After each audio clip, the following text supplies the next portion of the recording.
Welcome to the first episode of John's Rewrites. In this series, I'm going to be doing exactly what the title suggests and taking a movie that I thought was, let's just say, not good, and rewriting it to make it better, hopefully. Now, a couple rules for this series. 1. I am not going to be making changes to lighting, cinematography, sound design, and all that other filmmaking stuff. 1. I don't have near enough experience or knowledge in those areas in order to make certain changes.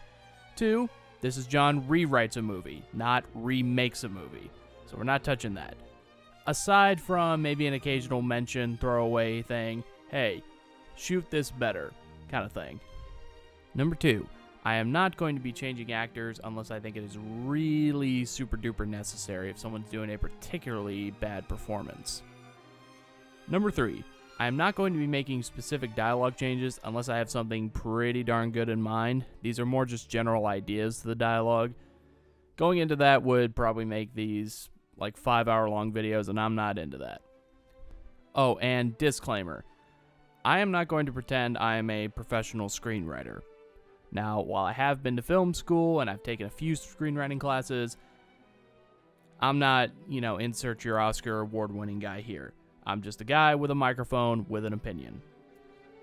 Number 2, obviously this is all just opinion-based based on my observations and what I think would make the movie a little bit better.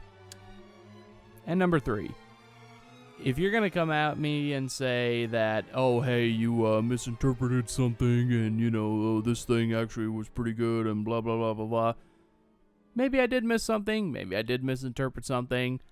But we're still going to make changes anyway.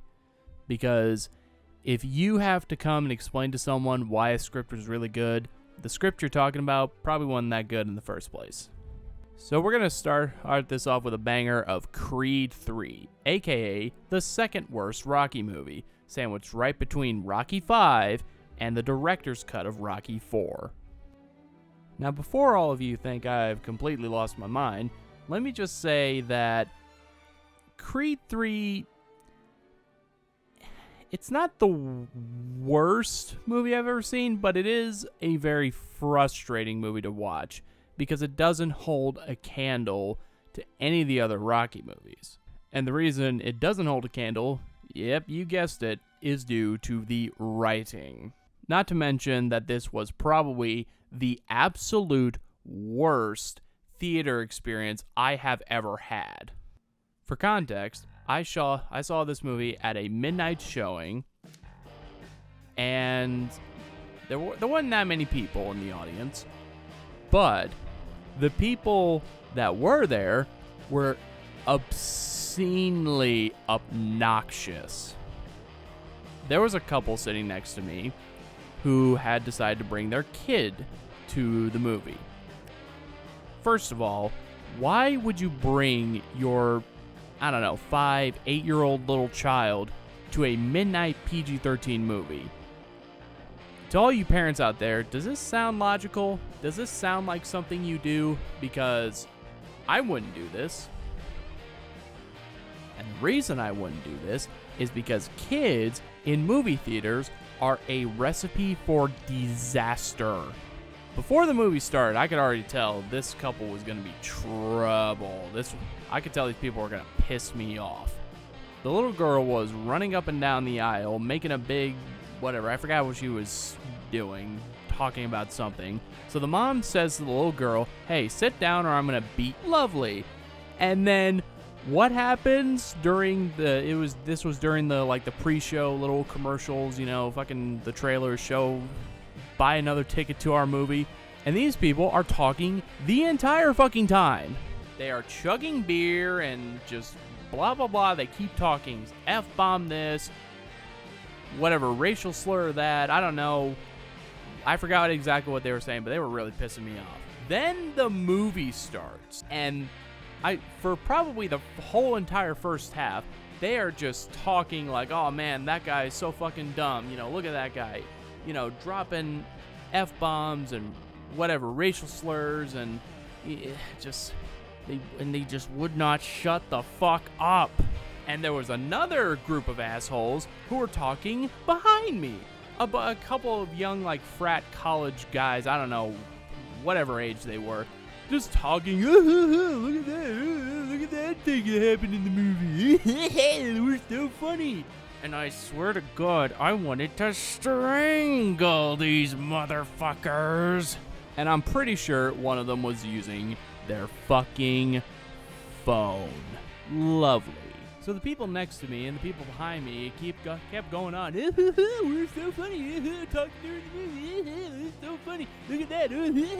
Yeah, we're a bunch of idiots. Shut up! Shut up! Shut your fucking mouths, you... Just shut up.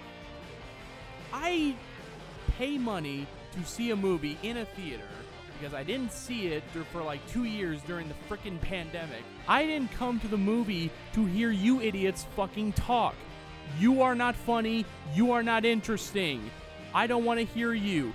I know you're not funny because I'm a funny person, and I can smell not funny from a mile away. I am a funny vampire. I feed off of laughter to fill the swirling chasm that used to be my soul.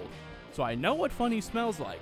And your shit, and your fucking annoying blabbermouth fucking whatever the hell is not funny. So as a public service announcement to everyone who goes to a movie theater, shut the fuck up, turn off your goddamn phone. Can you not be on your phone for 2 hours?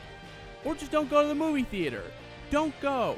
You don't deserve to go. No one wants you here. You're obnoxious, you're annoying, and you are not interesting. You are not funny. No one likes you. And before you come at me with some argument like, oh, well, John, you know, they paid money too, so they could do whatever they want. No, you can't. You can't do whatever you want. You are not allowed to do whatever you want. So says I. You can take your movie ticket that you paid for and shove it up your ass if you think you can talk during a movie theater. Fuck you.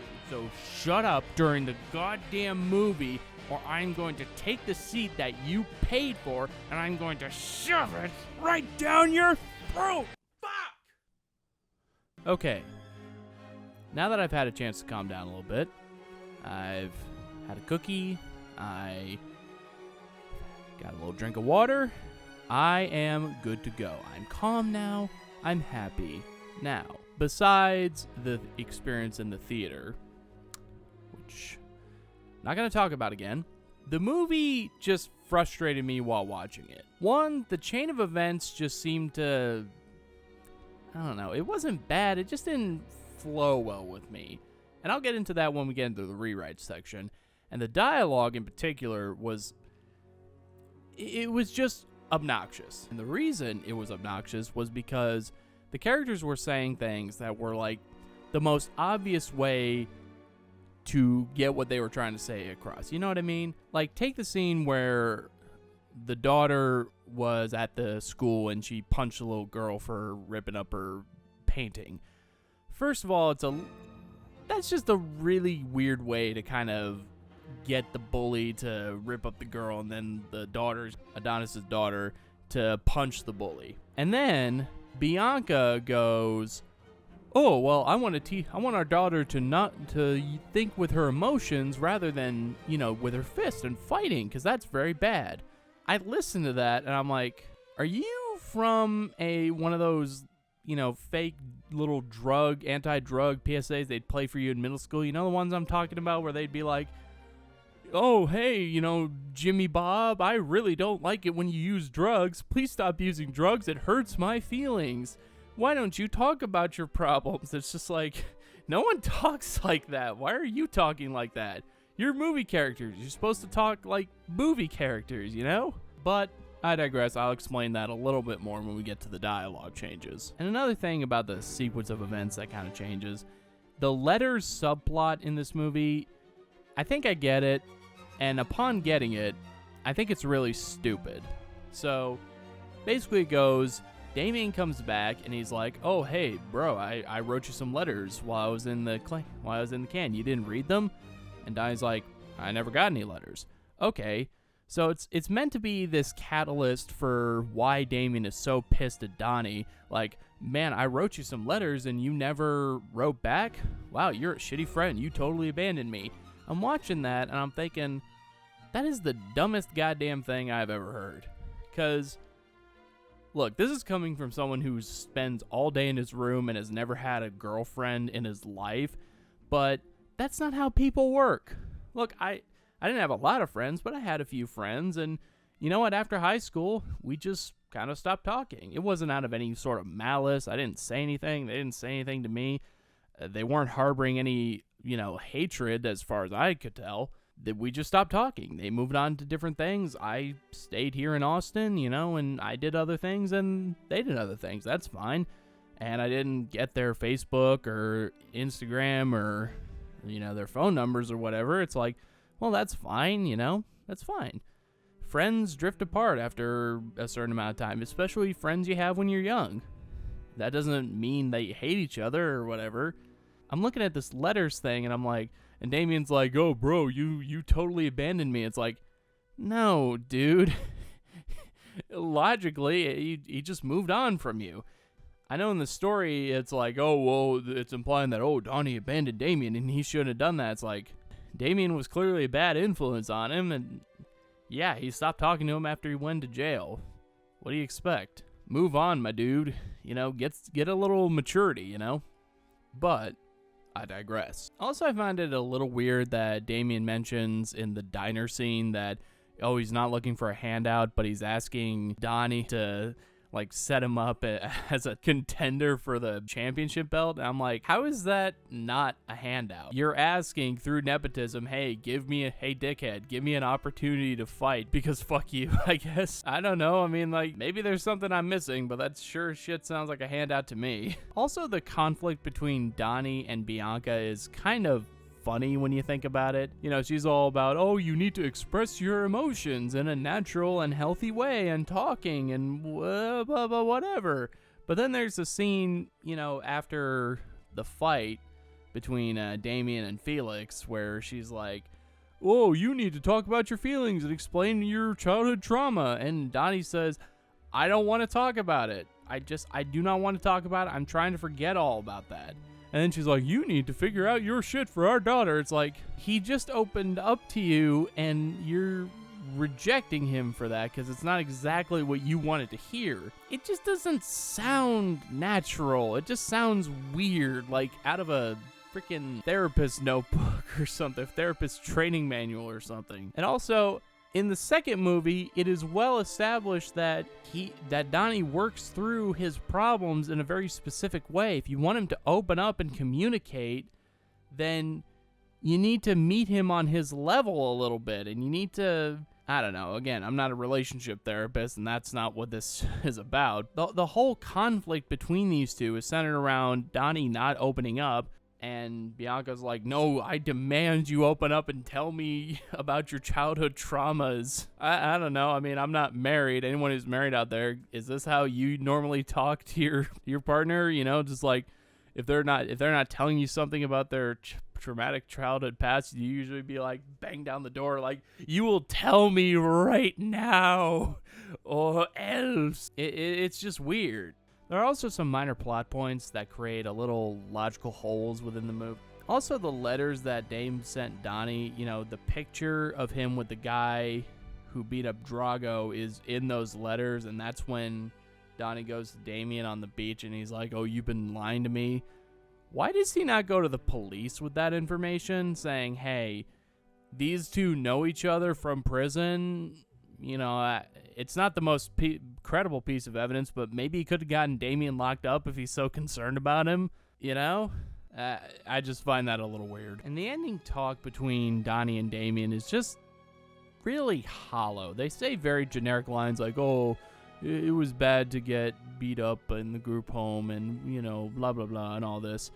And I'm just thinking, what was gained from this experience? What did Donnie gain as a character? What did he learn not to be afraid? Like, I never got the impression that he was a coward. Okay, he ran away from the cops. It's like, okay, He was a kid who ran away from the cops because his friend had a gun on him. Like, Bianca pointed it out, like, that's not on him. So the movie's treating it like the lesson is don't be a coward and face your past, but Donnie kind of didn't do anything wrong. You know how people... So I don't know what this ending talk was about. It just kind of capped off a pretty hollow message for a fairly hollow movie. And a huge missed opportunity for this movie and the Creed movies altogether is Apollo's biological kids. No, I don't know their names, and that sums up the problem entirely. Donnie mentions when he's confronting Marianne about hiding the letters, your kids never had any love for me in this house. Why are you telling us this now? Why wasn't this a plot point in the other movies, man? Come on. You're telling us this like to try and establish that, oh, Damien was like a brother to Donnie. But we didn't see that there was no supportive sibling, relationship previously, or lack thereof. Again, it's a huge missed opportunity that you don't do anything with it. That's generally kind of all the problems with the movie as I see it that are not technical related, that are not having to do with, I could talk about the fight and how it's kind of dumb, and I'll get into that. But watching this movie, I just felt kind of hollow, empty, and very fucking frustrated. So, now comes the part of the video where I start to become positive. And here is all the shit we're gonna change. Alright, so we're gonna change the entire beginning. To recap, the beginning of the movie as it stands right now is Donnie's sleeping in his bed, then Damien picks him up, they go to some boxing, whatever, Damien wins a fight, then Donnie beats up the guy who ran his group home, then it's hard cut into a fight with Ricky Conlon from the first movie, then after Donnie wins the fight, it's a title drop. Then we meet his daughter. He plays with her. Then he goes, hangs out with Bianca for a little bit. And then we see Damien. All right. So here is what we're changing. To start off, Donnie's not going to be asleep in his bed. He's going to be having an argument between Marianne and Apollo's 2 kids. Yes. And by the way, side note, this is a change we're going to add for the whole Creed movies. We are going to see Apollo's biological kids, not, a lot, but they're going to be appearing in Creed 1 and Creed 2, and they're going to give out little jabs saying, oh, Donnie, you suck, and you're this, and you're whatever, and we don't like you. Just to know that they're there until we know what they are like. So Donnie and Marianne are having some sort of argument about something, and, the other kids are saying like, oh yeah, you suck, and blah, blah, blah. And Donnie gets pissed and he storms out. So he goes with Damien to the fight. In my version, Damien's going to pay the door guy off, and he's going to mention some kind of line like, oh, grease the wheels, or some such nonsense. So in my version, Donnie is also going to have a fight, but he loses bad. He gets his ass kicked. And, Damien kind of shits on him a little bit, like, you suck, you're going to be a bag boy forever. And he's like, yeah, whatever. Damien's going to win the fight, like he usually does. And then we're going to go through the car scene and the ticket and blah, blah, blah. And after the titles, we're going to go into the Ricky Conlon fight, keep that generally the same, and then we're going to cut to Donnie playing with his daughter. And then we're going to keep that generally the same and meeting Damien and keep all that the same. Now you may be thinking, John, if you show the gun in the first scene, won't that remove an element of tension and an element of mystery later down the movie? And actually, no, it doesn't. The way it is now, by hard cutting from Donnie beating the crap out of his group home dad and then cutting to the fight with Ricky Conlon, it takes the audience out of the movie and just creates too much of a jarring edit.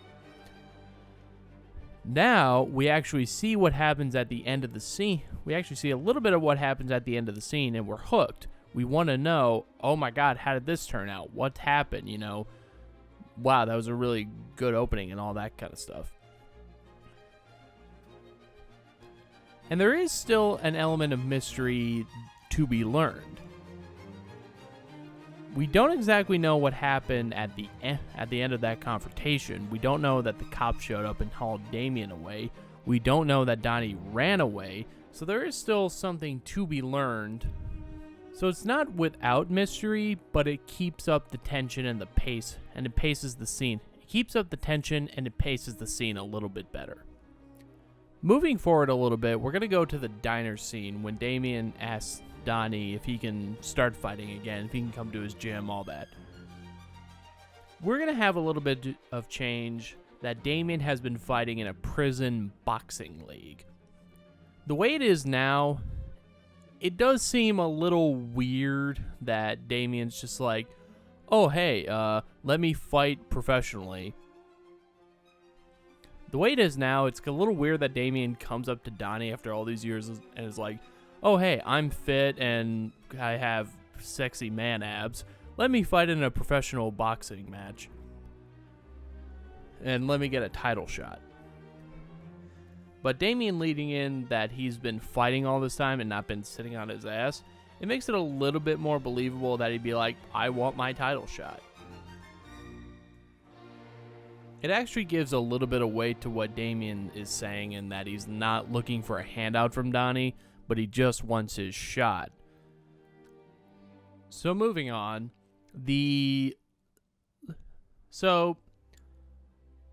Amara beating up the little girl for ripping her painting. This scene kind of confused me a little bit. I was always confused why the girl ripped up the painting in this big dramatic motion. It just looked really kind of funny. So I'm going to expand on that a little bit. We're going to have this girl insulting Amara, calling her some names, whatever. And then and maybe this girl has kind of been a consistent bully around the school. And then Amara goes and beats her up. And the fight isn't just going to be one straight punch to the face and then hard cut to the teacher having a little conference with Donnie and Bianca. It's going to be a full-on brawl that the teachers have to break up, and it's going to be this big thing, kids all around saying, yeah, go beat the fucking shit out of her, and all this. Which is going to lead into a very nice subplot about Donnie teaching Amara to fight. This is touched upon in the movie for about 5 seconds, and honestly, the way it's structured, it just kind of comes and then it's forgotten about. And included in that is going to be Donnie's motivation on why he's teaching Amara to fight. The way it's framed in the movie, he's saying it like, oh, she needs to protect herself, the world isn't safe, all this other crap. It's a little too... It just doesn't fit. So actually what he's saying to Bianca is like, hey, this could actually be really good for her. She has an outlet to channel her emotions and her anger, and she's going to learn that I'm going to teach her how to fight so she has an outlet for her anger. Then, that kind of thing. Alright, so moving forward ahead in the story, Damien manages to force a fight between him and Felix, the current champion, through hiring one of his prison friends to beat up Drago and all this. And after the fight, it's a big disaster. Donnie's, pissed off, and he gets a call from Marianne, and she's going to admit to him about the letters. And in the story, he gets pissed off, yells at her, she has a stroke, dies. So, we are going to change that around a little bit. So after the fight, Donnie thinks about the letters that Damien mentioned that he sent him, and he thinks, what happened to those? So he goes to confront Marianne about it. And he says something to the effect of, I want to see those letters, give me those letters. And Marianne is like, please just let it go. And while all this is going on, there's this big argument. The brother and the sister join in and show Donnie the letters and the picture of Damien with his prison buddy. And they say, yeah, this is what your friend is like. He is this, that, and the next thing. He did this, he did that. You were hanging out with him. You're such a fuck up. You suck. You're an asshole. Blah, blah, blah, all this. And Donnie bites back, he was more of a brother to me than you two ever were, and you lied to me. He points at Marianne, and that's the moment when Marianne breaks down. She starts crying, and she walks off, and then Donnie storms the hell out of the house to go confront Damien on the beach. Generally, okay, now talking about the beach. So when Donnie goes to the beach and to confront Damien, instead of Damien talking about how, oh, well, you abandoned me and all, he's going to say, I was just trying to get a title shot, what I deserve. So Donnie's going to bite back, all right, Dick, well, I'm going to the cops and I'm going to get your ass arrested. And then he says, go ahead, but I'm going to tell everybody that you beat up the group home dad that night and that you ran away and got off scot-free. What do you think's going to happen then? See, one of the problems in the second half of the movie is that Donnie and everyone else talks about Damien like he is this big threat. He is going to come up and he's going to fuck up everything. But we never actually see what his threat is. We are told in the movie that he has been talking shit and he has been saying things like, oh, Creed sucks and blah, blah, blah, and blah, blah, blah, whatever. But we never actually see any of that. So we're going to take this scene as an opportunity to show that Damien will use his knowledge of Donnie's past against him to basically tear down his legacy and to ruin everything good that he has built up for himself. And then we're going to sprinkle little bits of Damien calling into radio shows and such and shitting on Donnie and calling him a coward and whatever else. Kind of in between the beach scene and a little bit of gap time before Donnie challenges him on TV to a fight or to the final fight. And, you know, mixing in with his mother's funeral and that kind of grieving period. We're going to mix in those little bits to show that, all right, Damien's just going to rail on this guy and he is going to endlessly taunt him and in a sense, plant a seed in everyone's mind that he's not as great as he is in an effort to destroy his legacy.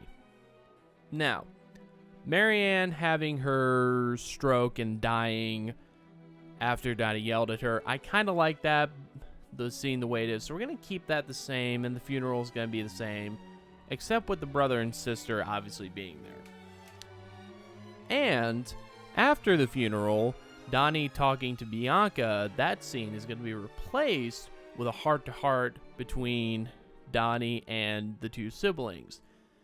They're going to come up to him and they're going to say something to the effect of, hey, we're sorry we never treated you. And, you know, you went to Damien because we didn't love you enough. We were pissed off that Dad cheated on Mom and we took it out on you. And that wasn't fair. And he's going to say, it's been really hard for me since Dame came back because I ran away from everything that night. And I've been running ever since. And they're going to say, well, it's a good thing something to the effect of, well, it's a good thing you ran to Philly. And blah, blah, blah, heart to heart, they'll say something to the effect of, we haven't always shown it, but we have always loved you. And Donnie will have a little me too. Which will be very important as it will tie into the training sequence. So the training montage is fairly well done. It's all right. It's not the best that the Rocky movies have ever done, but it has all the usual tropes of sparring and struggle and then running and overcoming and what have you. And they even climb a little mountain area, which is not. And they even climb the little mountain where the Hollywood sign is. That's kind of a nice touch, I'll admit. But there's one important story aspect that I think was missed from this movie. If you notice about the training montage, Donnie's training has a bunch of people around him helping and encouraging him. Where Damien's montage, he's almost all the time alone, doing all his training alone. And his sparring partners, he's just beating the shit out of him. He's like, all right, this guy sucks. Get me another one. I punch this guy out. This guy sucks. And they're like, all right, take it easy. And he's just like, nah, fuck that. I want to draw in my version of the script, have a little bit more emphasis on the fact that Donnie turned out so well because he had a support system. He has an established group of people that are willing to help him. Where Damien pushed everyone aside and he's like, fuck it, I'm gonna, beat the shit out of everybody and, punch the world out, and I'm gonna do it on my own. So in this, we're gonna have Bianca and the two siblings encouraging Donnie throughout his training. They're going to be on the sideline and say, yeah, go Donnie, it's all going to be awesome. And we're going to have the daughter there, and in this training montage, we're actually going to have little bits where Donnie is training Amara some boxing techniques and showing her some little stuff, and they're doing jump rope and all that other stuff, and they're kind of training together. This will be kind of the tie-in end of the training of Donnie teaching Amar how to fight that little subplot as it has been throughout the movie. And those two are going to connect through the training, where they're both helping each other through their issues together and using boxing as that way to work out their anger and bad feelings, and which will transition nicely into the fight. Oh, the fight. So, I kind of like the fight. It's alright. It's not the worst that the Rocky movies have ever done. But it gets a little ridiculous when the audience fades away and we have like CGI or poorly rendered, or not poorly rendered, just kind of fake jail bar cells that Donnie bangs up against, and they have the mattress from their group home that they would train on, and it gets a little silly. So I said I wasn't going to talk about cinematography and all that, but here's a little mention. The fight, we're gonna still have the audience fade away, but we're not gonna do it by CGI. We're just gonna have it be a dark empty room, and Donnie and Dame are just punching each other. We're going to take out the jail bars. We're going to take out the mattress, because honestly, it looks really kind of fucking ridiculous. I know Michael B. Jordan, who directed this movie, is an anime fan, but this is a little bit too much for my taste, This is a little bit too much for my taste. So we're going to cut that out. And just cut the CGI from the fight and just do regular punching. So after Donnie wins the fight, the little heart-to-heart between him and Dame. The way it is now, it's just hollow. They're talking about very generic ideas about, oh, we were abused together, and that's bad, and it's not our fault. Inherently, that's not a bad message, but it's a little too generic and a little bit melodramatic, if I'm being honest. So, instead, the heart-to-heart between Donnie and Dame is going to go a little something like this. Hey, dude, I'm sorry I ran out on you that night. Oh, don't worry about it. You had other plans. For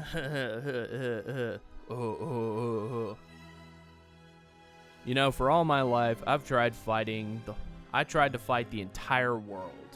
I tried to punch everybody out. It's cool. I get that. So, what are you going to do now? Oh, I don't know. I was thinking about becoming a youth pastor.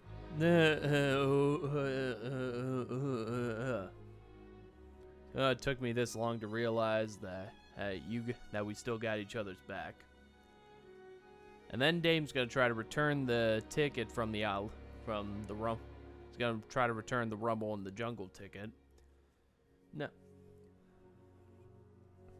Nah, I gave that to my friend. Alright then. Hey man, I gotta get out of here. Well, hey, anytime you need me, I'll be there. Same to you, man. And we're going to keep the ending the same with Donnie, Bianca, and Amara dancing around the boxing ring, because that, honestly, is pretty cute. Fade to Black, and that is my version of Creed 3. Now, you may be asking, John, why are you making this? Why are you making these changes? This movie already came out, and you're not going to change anything. And you are true on that. And I'll admit, but I like to think of this more as an intellectual exercise and just sharing what I might have written for this movie. I will admit some of my changes are probably a little iffy and perhaps not well thought out. But I like to try, and I try to be the type of person that instead of just complaining about something and say it's bad, I want to be I want to at least try to bring a little bit of positivity and say, okay, how can we make the story better? Because ultimately, that's just what I want out of movies, and again, not to sound a little cheesy, but out of life. Just some good stories, and I just want good stories, and I want movies to inspire me, Well, thanks for watching, folks. If you enjoyed that, good for you. I don't know when the next one will be or what it'll be about, but when it happens, be sure to watch it. Please and thank you. Alright, I'm getting out of here, so watch some movies, drink some water, do whatever you gotta do. See you later, folks. Bye.